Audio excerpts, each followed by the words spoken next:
তো জানে না, সে ভেবেছে আমার স্বামী। তখন তার সঙ্গে তার একান্তে কথাবার্তা হয়। তখন শঙ্খচূড় ওই যুদ্ধের মাঠে পরাজিত হয়ে যায়।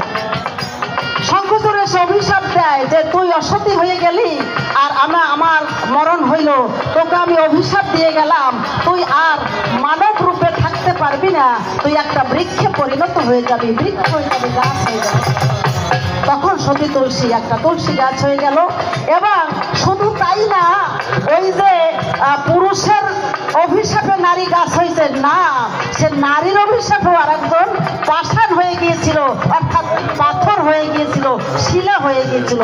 যখন তুলসী বলল যে আমি বিনা দোষে, আমি নির্দোষ, বিনা দোষে আমি এই বৃক্ষে পরিণত হলাম, নারায়ণ আমাকে এই কাজ করলো, আমিও অভিশাপ দিলাম, হে নারায়ণ তুমিও শিলায় পরিণত হয়ে যাও, পাষাণ অর্থাৎ পাথর হয়ে যাও।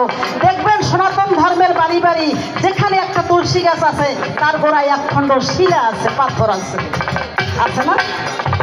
এই হলো আপনার প্রশ্নের জবাব। আশা করি আপনার মীমাংসা আমি দেওয়ার চেষ্টা করছি।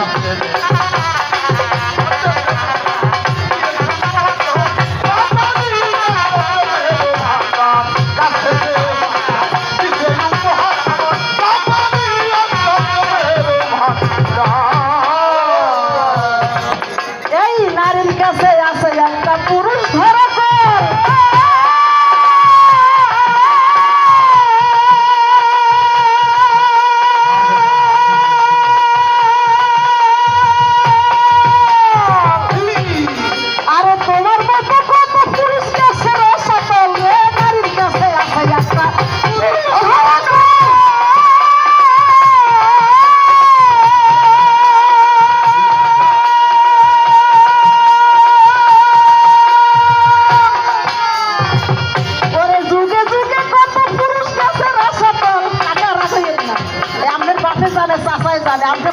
মানুষ বুঝবেন না, কথা কই না। ওরে যুগে যুগে কত পুরুষকে